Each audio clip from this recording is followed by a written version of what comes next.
Bản quyền của Trung tâm Không gian mạng Viettel.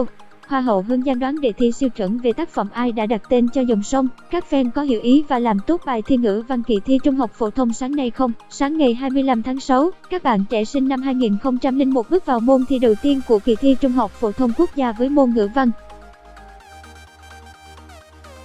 Giọng đọc được nghiên cứu và phát triển bởi các kỹ sư Trung tâm Không gian mạng Viettel.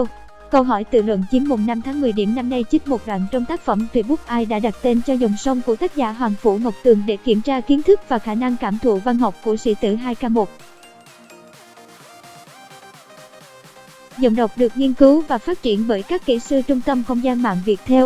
Đề thi tập trung vào tác phẩm Ai đã đặt tên cho dòng sông khiến cộng đồng mạng trao đảo vì bất ngờ, nằm ngoài dự đoán về các cái tên kinh điển khác như Vợ Nhặt, Vợ Chồng A Phủ. Giọng đọc cung cấp bởi Tập đoàn Công nghiệp Viễn thông Quân đội Viettel. Người vui vẻ nhất khi đọc đề thi văn hôm nay có lẽ là Hoa hậu, ca sĩ Hương Giang bởi đề thi của 900.000 sĩ tử như đang khen ngợi cô nàng sông Hương nhanh chóng mang một sắc đẹp dịu dàng và trí tuệ.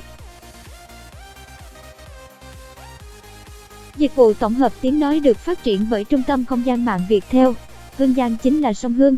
Liệu các sĩ tử có đoán trúng đề khi cô nàng thả thính tung MV ngay trước ngày thi? Cái tên Hương Giang của Hoa hậu chuyển giới quốc tế 2018 có ý nghĩa là dòng sông Hương.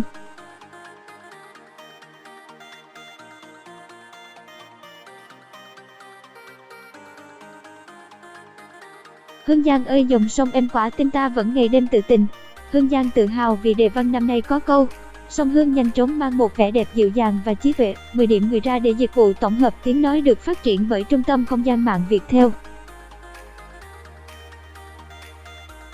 Tiếng nói từ Trung tâm Không gian mạng Viettel.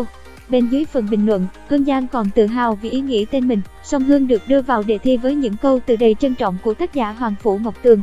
Đề văn năm nay có câu sông Hương nhanh chóng mang một vẻ đẹp dịu dàng và trí tuệ. 10 điểm người ra đề.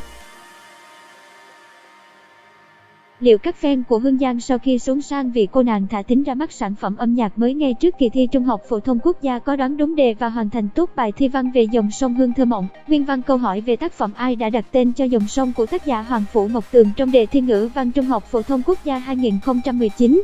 Câu 2, 5,0 điểm. Trong những dòng sông đẹp ở các nước mà tôi thường nghe nói đến, hình như chỉ sông Hương là thuộc về một thành phố duy nhất bản quyền của Trung tâm Không gian mạng Viettel. Trước khi về đến vùng châu thổ êm đềm, nó đã là một bản TRK của rừng già, rầm rộ giữa bóng cây đại ngàn, mãnh liệt qua những ghềnh thác, cuộn xoáy như cơn lốc vào những đáy vực bí ẩn, và cũng có lúc nó trở nên dịu dàng và say đắm giữa những dặm dài chói lọi màu đỏ của hoa đỗ quyên rừng. Bản quyền thuộc về Trung tâm Không gian mạng Viettel. Giữa lòng Trường Sơn, sông Hương đã sống một nửa cuộc đời của mình như một cô gái di, càng phóng khoáng và mang dài tiếng nói từ Trung tâm Không gian mạng Viettel. Bản quyền thuộc về Trung tâm Không gian mạng Viettel. Rừng già đã hun đúc cho nó một bản lĩnh gan dạ, một tâm hồn tự do và trong sáng.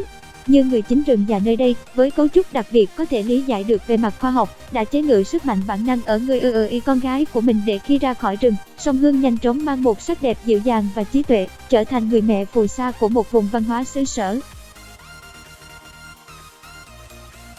Nếu chỉ mải mê nhìn ngắm khuôn mặt kinh thành của nó, tôi nghĩ rằng người ta sẽ không hiểu một cách đầy đủ bản chất của sông Hương với cuộc hành trình gian truân mà nó đã vượt qua, không hiểu thấu phần tâm hồn sâu thẳm của nó mà dòng sông hình như không muốn bộc lộ, đã đóng kín lại ở cửa rừng và ném chìa khóa trong những hang đá dưới chân núi Kim Phụng. Cảm ơn bạn đã tin tưởng sử dụng dịch vụ của Trung tâm Không gian mạng Viettel. Ai đã đặt tên cho dòng sông? Hoàng Phủ Ngọc Tường, Ngữ văn 12, tập 1, Nhà xuất bản Giáo dục Việt Nam, 2018, TR. Cảm ơn bạn đã tin tưởng sử dụng dịch vụ của Trung tâm Không gian mạng Viettel. 198. Cảm nhận của anh chị về hình tượng sông Hương trong đoạn trích trên.